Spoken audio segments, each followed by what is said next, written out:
Friends మనం present Gotta barrage దగ్గర ఉన్నాం. ఇది శ్రీకాకుళం డిస్ట్రిక్ట్. మీకు చూపిద్దామని ఇక్కడికి వచ్చాం అనమాట. ప్రెసెంట్ నేను మా బావగారు. సో మీ అందరికి చూపించడం మా బాధ్యత.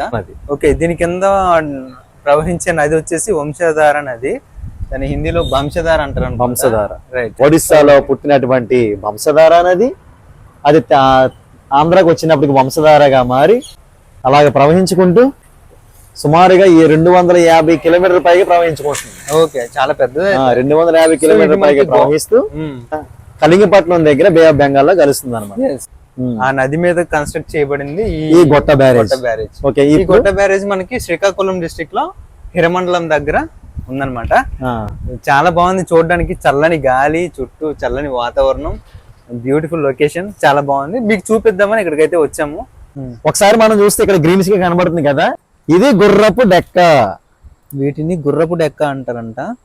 ఎందుకంటే దాని షేప్ చూస్తే ఎలా ఉందో, గుర్రపు డెక్క ఎలా ఉంటుందో కిందన అట్లా ఉంటుంది అన్నమాట. ఇది మొక్కలకి యూజ్ చేస్తే చాలా బలం అనమాట. మొక్కలకి మంచి ఎరువు అనమాట ఇది. బా, ఇదంతా కూడా ఎలా ఉందంటే అబ్బా, ఇది గ్రీనిష్ నది అనొచ్చు అనిపిస్తుంది నాకు.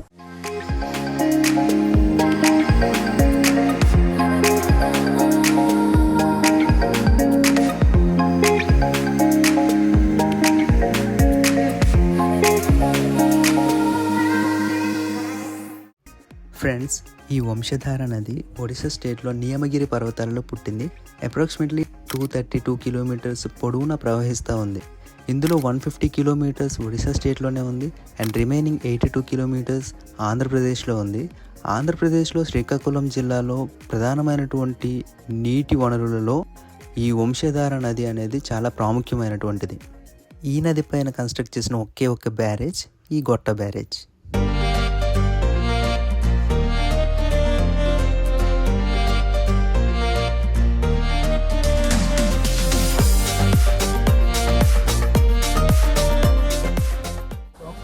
సో వర్షం ఎక్కువ పడటం వల్ల అనుకుంటా బురద వాటర్ వస్తున్నాయి.